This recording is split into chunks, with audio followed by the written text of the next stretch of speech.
नमस्कार। RRC reasoning classes में मैं आरके सर आप सबों का हार्दिक अभिवादन और स्वागत करता हूं। आज भी एक से बढ़कर एक सवाल आप लोगों के सामने रखना चाहता हूं और ये जो भी सवाल होंगे वह 2018 में पूछे गए आरआरबी ग्रुप डी के प्रश्न होंगे और सारे प्रश्न को आप शुरू से अंत तक देखें और आने वाले परीक्षाओं में जो भी प्रश्न आपके सामने दे रखता हूँ वो प्रश्न लक्ष्मण बूटी की तरह आपको काम में आएंगे। इसलिए बंधु, प्यार की नज़रों से देखो, प्यार की गहराइयों से देखो, हर सवाल खुद से खुद बन जाएंगी। और मैं कथन कारक, कथन तर्क, कथन निष्कर्ष, कथन अवधारणा, कथन और कार्यवाही आदि आदि प्रकार के सवालों पर इसलिए ज़्यादा वक्त गंवाना चाहता हूं कि इन्हीं प्रश्नों के आधार पर आपकी रिजल्ट बेहतर होती है, क्योंकि ऐसे ऐसे सवाल हर शिफ्ट में 5 से 6 पूछे जा चुके हैं। और इन सवालों में क्या होता है, एक्चुअली बच्चे बहुत सारे गलत ही कर पाते हैं और गलत के कारण कंपटीशन के दौर में रिजल्ट पाना बड़ा नामुमकिन हो पाता है। इसलिए मैं उम्मीद करता हूं कि यदि कथन कारक, कथन तर्क, कथन निष्कर्ष यदि जो भी सवाल दे रखता हूं उसको ध्यान से पढ़िए, ध्यान से सोचिए, तब उन सवालों पर आप बेहतर नतीजे तक जाएं और हर सवाल को बनाएं। चलिए सवालों के दौर में चलता हूं। आज का पहला प्रश्न होगा, बहुत ही खूबसूरत होने वाला है। एक पहला सवाल लिया जाए कथन से। कथन से लिया जाए। कथन से क्या कहता है? सुंदरता, सुंदरता देखने वालों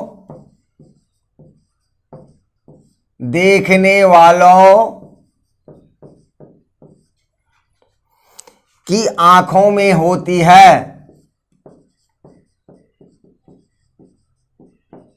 आंखों में होती है। बहुत सुंदर कथन है। अब निष्कर्ष एक है, कहता है कुछ लोगों को कुछ लोग सुंदर दिखते हैं। कुछ लोगों को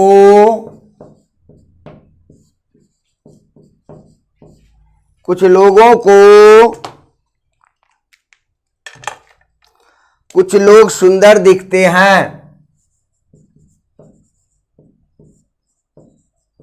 कुछ लोग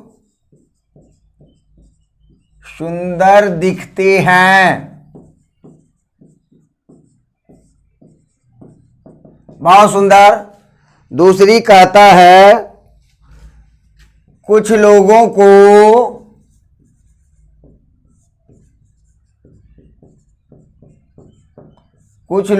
को सुंदर नहीं दिखते हैं।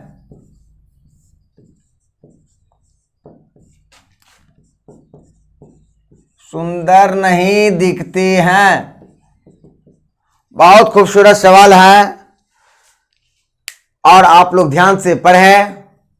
पहले अपने आप को सोच लें, विचार लें कि 2 निष्कर्ष जो दे रखा हूं, ये 2 निष्कर्ष में कथन के मुताबिक कौन सी बातें कर जा रहा है निष्कर्ष, या केवल 1, केवल 2, या दोनों सही हैं या दोनों गलत हैं। ऐसे सवाल को जब भी मिले बिल्कुल बेहतर नतीजे तक बेहतर से पढ़कर उसको करा करें।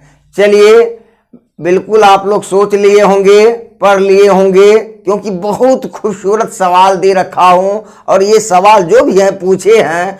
कहता है कथन में कि सुंदर देखने वालों के आंखों में सुंदरता दिखती है। सुंदरता देखने वाले के आंखों में सुंदरता दिखती है। ये देखो, प्रोवर्ब का उपयोग किया गया है। अब निष्कर्ष कहता है कुछ लोगों को कुछ लोग सुंदर देखते हैं। बिल्कुल, सुंदरता उन्हीं को दिखता है जो सुंदर आंखों से दिखा करते हैं।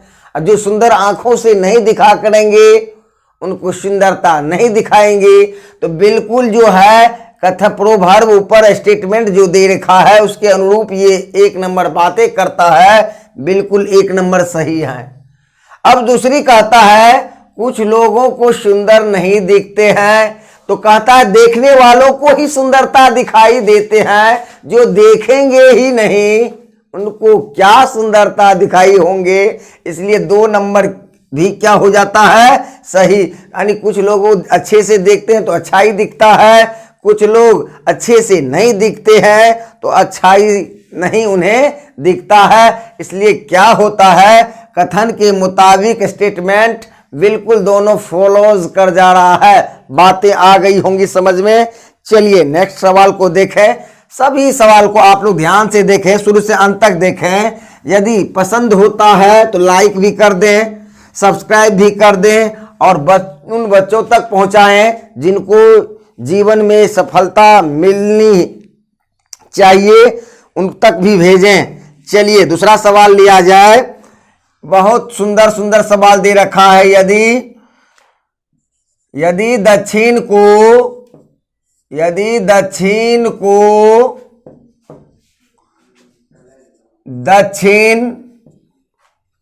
पश्चिम कहा जाता है, दक्षिण पश्चिम कहा जाता है, तो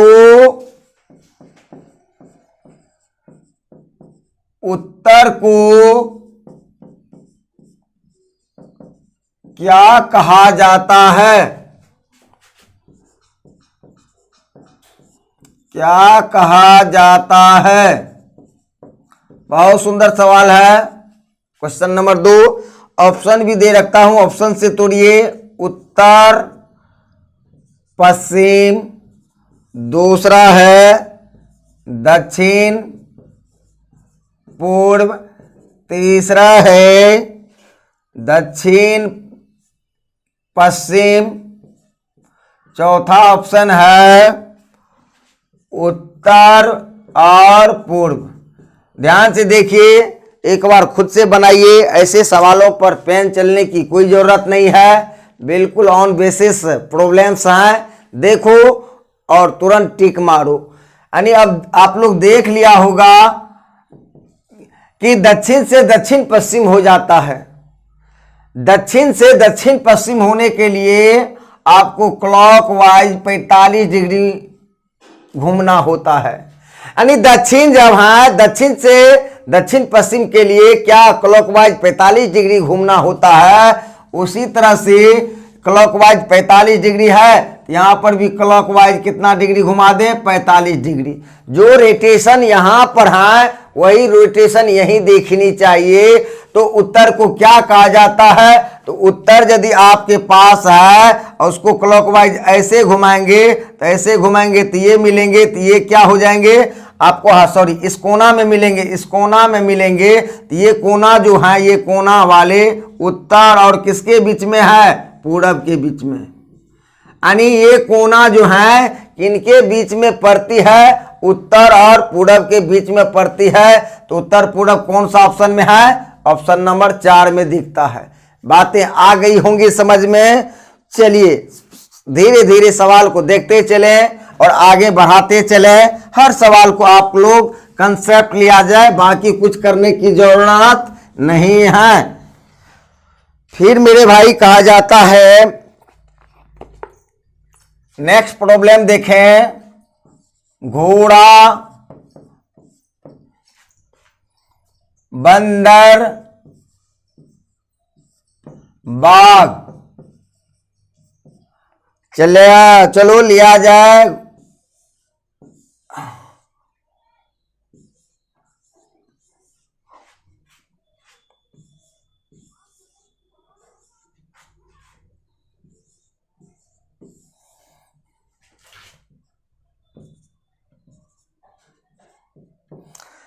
देखिए वेन डायग्राम यानी ग्रुप डी और एनटीपीसी में बहुत सारे सवाल पूछे जाते हैं वेन डायग्राम से। इसको बाय ऑप्शन यदि आप तोड़ते हो तो कोई भी सवाल आपसे गलत नहीं हो सकता है। आप ये 3 शब्द जो दे रखा है, घोड़ा, बंदर और बाघ, इन तीनों को मिलाने से आपको चार जो आकृतियां दे रखा है, चार आकृतियां में तीनों का संबंध, तीनों का रिलेशन कौन सा बता पाता है। आप लोग सोच समझ लिए होंगे, बिल्कुल फटाफट आप लोग सोचते चले और आगे बढ़ाते चलें। चलिए मेरे भाई, देख लिया होगा, आप लोग टिक मार लिए होंगे। चलिए देखिए, घोड़ा और बंदर दोनों अलग अलग जानवर है तो नो है। ध्यान से देखो, बंदर और बाघ भी दोनों अलग अलग प्रकार के जानवर हैं तो नो है। और देखो, घोड़ा और बाघ में क्या संबंध है, घोड़ा भी एक अलग प्रकार की जानवर है, बाघ भी एक अलग प्रकार की जानवर है। तीनों जो है अलग अलग है, तीन नो, इसमें कोई नो नहीं है। इसके अंदर आपको दो नो है, तीन नो, एक दो तीन नो होनी चाहिए।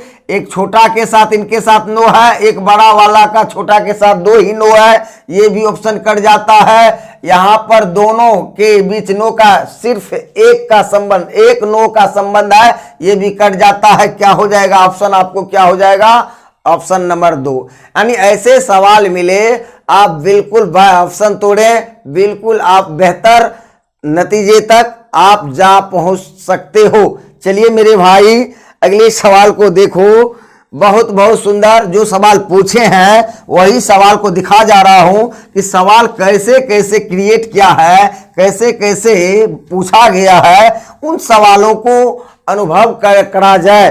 चलिए नेक्स्ट प्रॉब्लम को देखें। CDFI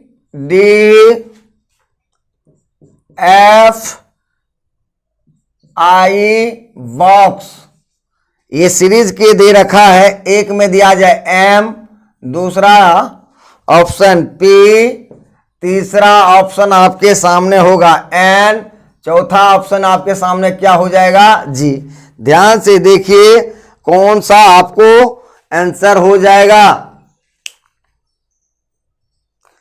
बिल्कुल ऐसे ऐसे सवाल को आप लोग देखते ही बहुत ही मजे के साथ बनाते हो, इसमें कोई पेन पेपर की जरूरत होता ही नहीं है। तो देखो, यदि आप रीजनिंग में हर लेटर का प्लेस वैल्यू जरूर ही याद कर लें, गेट बाय हार्ट कर लें, हर सवाल खुद बन जाएंगे। चलिए, C का वैल्यू 3, D का वैल्यू 4, F 6, I 9, तो 3 से 4 हो जा रहा है, एक बार जा रहा है, 4 से 6 हो जा रहा है 2, 6 से 9 3 हो जा रहा है। तो कैसे सीरीज डेवलप कर जा रहा है, वृद्धि हो जा रहा है, 1 2 3, तो आगे क्या बढ़ जाएगा +4, तो 9 4 13, 13 नंबर पर आपके सामने कौन सा लेटर होंगे, M होंगे। क्या हो जाएंगे, M हो जाएंगे। बिल्कुल बातें सरलता के साथ आपके पास जाता होगा, आप समझ भी जाते होंगे। यदि समझ जाते हो बेहतर से लाइक करो, सब्सक्राइब करो। चलिए मेरे भाई, फिर देखें, ऑड को चुनना है, विषम को चुनना है। देखें ऑड, विषम जिसको कहा जाता है विषम। ये बहुत सुंदर और बेहतर सवाल फिर पेश कर जा रहा हूं।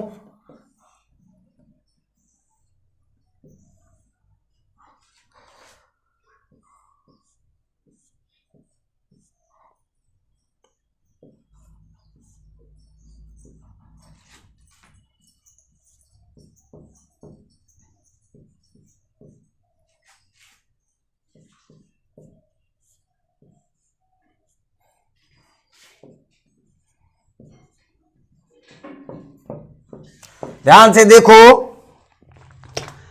ऑड का मतलब होते विषम गुण वाले। इस 4 आकृतियां जो दे रखा हूं, 4 में 3 का किसी न किसी प्रकार से एक जैसे गुण होंगे और एक का अलग जैसे गुण होंगे। एक अलग गुण वाले, पहचान वाले आपके सामने 4 में कौन सा दिखता है, आप लोग फटाफट आप लोग फटाफट देख लो, सोच लो, समझ लो और अपने नोटबुक पर लिख लो कौन सा आपको आंसर होने जा रहा है। बातें आ गई होंगी, ध्यान से देखिए बिल्कुल। चलिए, सोच लिया होगा, समझ लिया होगा। आप लोग क्यों न समझे, बेहतर समझने वाले होते हैं। चलिए देखिए ये वाटर मिरर लिया लगा दिया जाए, वाटर मिरर लगाते हैं तो टी पलट के नीचे आ जाता है। ये भी देखो वाटर मिरर लगा देने के बाद भी पलटी मार के ऐसे बनता है। यानी यहाँ पर देखो इसमें यदि वाटर मिरर लगाते हैं तो ऐसी आकृति नहीं होती है। दोनों ऊपर वाले जैसे हूबहू हैं, ये भी वाटर मिरर वाले हैं, ये उलट के नीचे हो जाता है। तो पहला, दूसरा और चौथा वाटर मिरर से रिलेटेड है क्योंकि ऊपर वाले पलट के नीचे हो जाते हैं, परंतु ऑप्शन नंबर 3 जो है पलटने के बाद ऐसी नीचे वाले आकृति जैसी ऊपर वाले आकृति ही जैसी रह जाती है, यानी पलटने के बाद पलटने वाली आकृतियां नहीं देती है। इसलिए ऑप्शन नंबर क्या हो जाएंगे, ऑड में 3 हो जाएंगे। बातें आ गई होंगी समझ में। फिर लिया जाए, फिर आपके पास बहुत ही खूबसूरत सवाल आने वाला है। देखिए हर शिफ्ट में ऐसे ऐसे सवालों को बहुत सारे पेश कर दे रखा है। अब देखो मेरे भाई मेरे दोस्त, कहता है व्हेल, नेक्स्ट प्रॉब्लम को देखो, व्हेल, शिप, आगे कहता है ओशियन, ये 3 शब्द रखा है। अब देखो डायग्राम क्या सा हो जाएगा। 1 नंबर में आपको ये डायग्राम है, 2 में आप देखो, बिल्कुल देखो ये 2 नंबर है, 3 नंबर में आप देखो, 4 नंबर में आप दे रखो,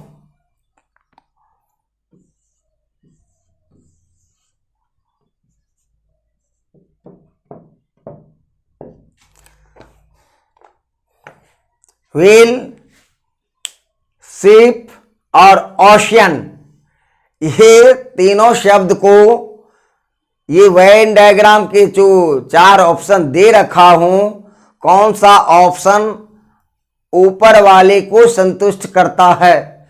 बिल्कुल आप लोग फटाफट देखते चलो, बिल्कुल दिल से सोचो कौन सा आंसर होगा। आप ध्यान से देखो, हर आंसर पर आप बेहतर नतीजे तक पहुंचो। बिल्कुल देखो फटाफट आप लोग कर लिए होंगे, बिल्कुल क्यों नहीं। आइए मेरे भाई देखो, व्हेल और शिप अलग अलग है, नो वाले संबंध है। शिप और ओशियन, जितने भी शिप चलते हैं ओशियन में ही चलते हैं, ऑल है।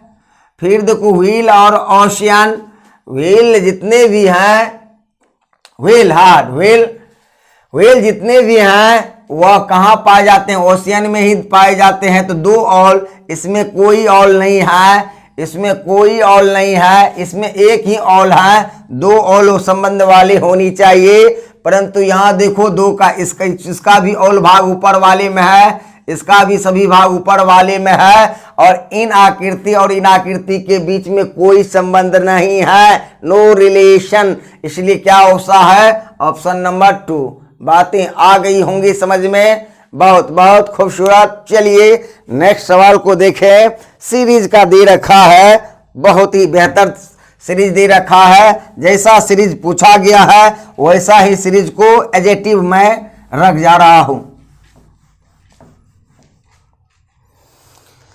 लिया जाए नेक्स्ट प्रॉब्लम, 5I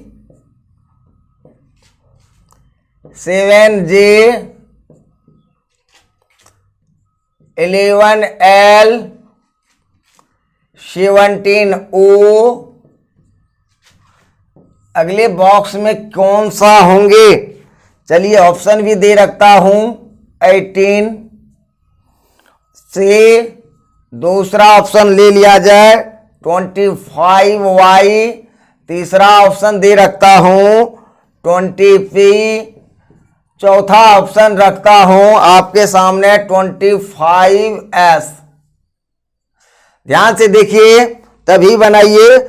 ऐसे सवालों पर बाय ऑप्शन से बिल्कुल आप अटेम्प्ट लें। बाय ऑप्शन से अटेम्प्ट यदि लेते हो तो बहुत सारे ऑप्शन अपने आप छट जाते हैं, समय की बचत होती है, और जब आप समय की बचत करते हो तभी आप कंपटीशन के में सिलेक्शन के योग बन पाते हो। फटाफट आप लोग देखो ये सीरीज जो दे रखा है कैसे बढ़ा है, और आगे वाले बॉक्स में ये 4 ऑप्शन में कौन सा एक ऑप्शन सटीक है?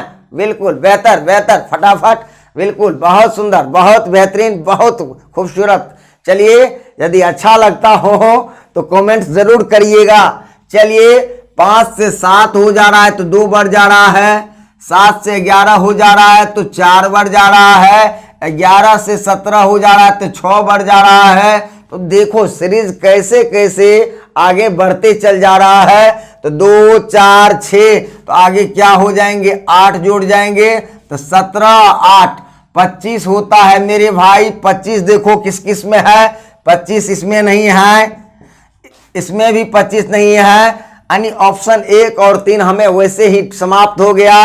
अब देखो आई का वैल्यू 9, यहाँ 10, यहाँ 12, यहाँ 15, तो देखो 9 से 10 हो जा रहा है, 1 बढ़ जा रहा है, 10 से 12 2 बढ़ जा रहा है, 12 से 15 3 बढ़ जा रहा है, तो 1 2 3 आगे क्या हो जाएंगे 4, 15 4 19, 19 नंबर पर क्या हो जाएंगे एस। देखो 2 नंबर में एस नहीं है, क्या एडजेक्टिव हो रह जाते हैं, ऑप्शन नंबर 4।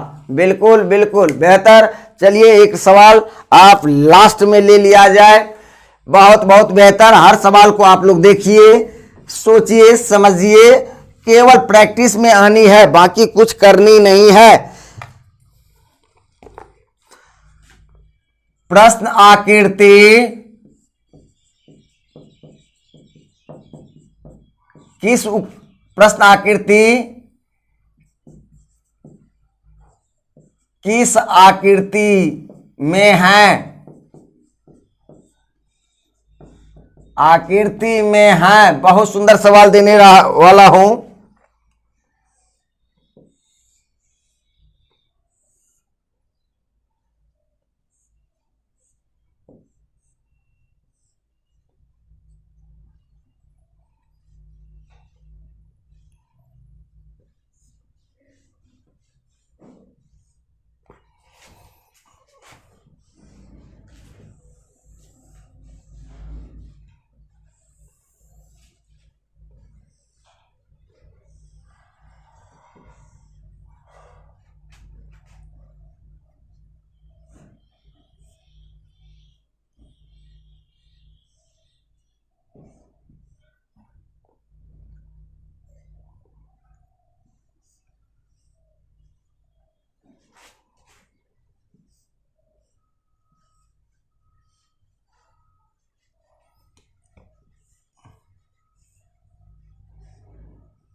ध्यान से देखें, 4 जो आकृतियां दे रखा हूं, ये प्रश्न आकृतियां हैं। ये प्रश्न आकृतियां में जो 2 छोटे छोटे टुकड़े हैं, उन दोनों को जोड़ने से पहली आकृति हो जा रहा है, या दूसरी बन जा रहा है, या तीसरी बन जा रहा है, या चौथी बन जा रहा है। तो मेरे भाई, इस दोनों को आकृति को जोड़ने से आप बिल्कुल ही देख चुके हैं। तो देखिए, ऐसे आकृति आपको, देखो ऐसा आकृति आपको ये है, बिल्कुल है। फिर देखो आप इसके बाद, सॉरी, एक मिनट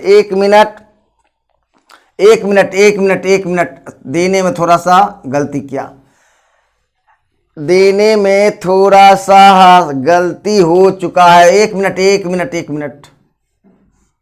हाँ, और ये आकृतियां अब जब हम इनको यहां पर मिटा देते हैं, तो इनको मिटा देने के बाद आपको ये आकृतियां बन जाती हैं। तो इसलिए क्या हो जाता है, ऑप्शन नंबर 2।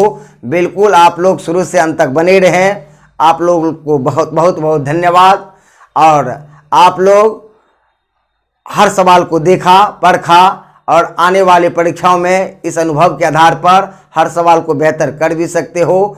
चलिए, आप लोगों से लेता हूं विदा, फिर मिलते हैं आपसे अगले वीडियो में। जय हिंद, जय भारत।